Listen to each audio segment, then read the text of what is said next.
because the Western scholars are so, restless about finding some similarities between Buddhism and Christianity, yet finding no answers to how it could have happened. For instance, there is also a well-established tradition among the Buddhists of today that Buddha was born of of a virgin mother. You see, why this strange similarity between the life of Jesus and the life of Buddha? The only confusion is that Buddha was Jesus himself. He appeared as a Buddha later on, not the first Buddha. About first Buddha, we have positive evidence that he was born out of a mother, son of a king on the border of Nepal, in Jakia, I don't remember the name exactly, but he was born in the close to the border of Nepal in Indian territory in a small state. So this is the point I'm pointing, this is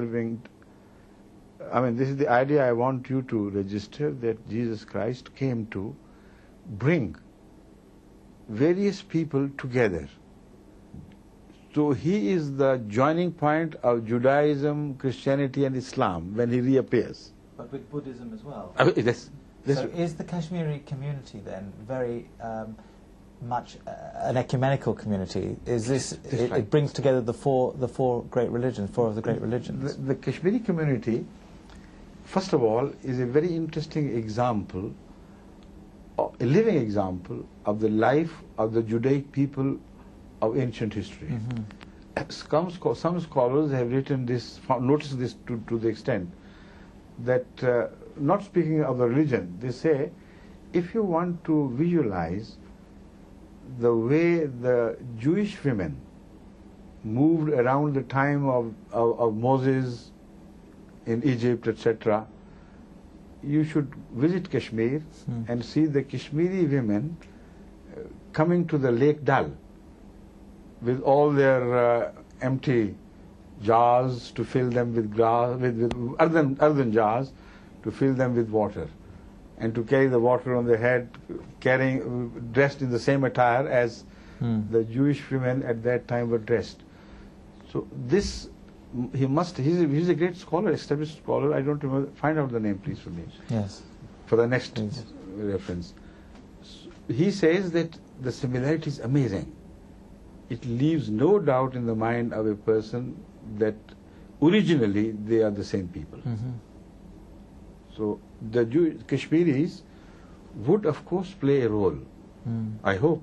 Yes, in the future. In the future. Yes. So do they have explicitly in their teachings additional Buddhist teachings and... You see, they have, later on, they were completely converted to Islam. Ah, I see.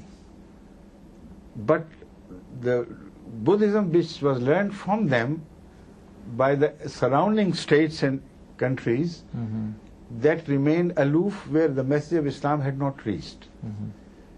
So Buddhism is not preserved anymore. Now this is again a proof that despite the fact that a religion is totally wiped out, in name at least, if not in character, we can't say that there is no evidence of the presence of that religion earlier. So if people say, why not Christianity as such in Kashmir? I would say, why not Buddhism as such in Kashmir? Or Judaism. Or Judaism, of course. Yeah. Yes. Correct. Yes. Right. Makes perfect sense. Yeah.